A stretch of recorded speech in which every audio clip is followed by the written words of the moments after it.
Researchers and engineers are developing new ways for deaf fans to experience the sound of live sports.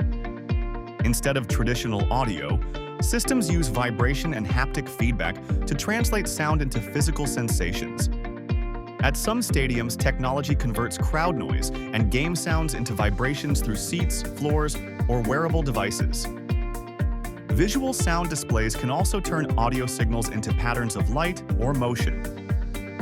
These systems allow deaf and hard-of-hearing fans to experience key moments like crowd reactions, referee whistles, or a ball striking the goalpost. Accessibility researchers say the technology is part of a broader effort to redesign how live events are experienced.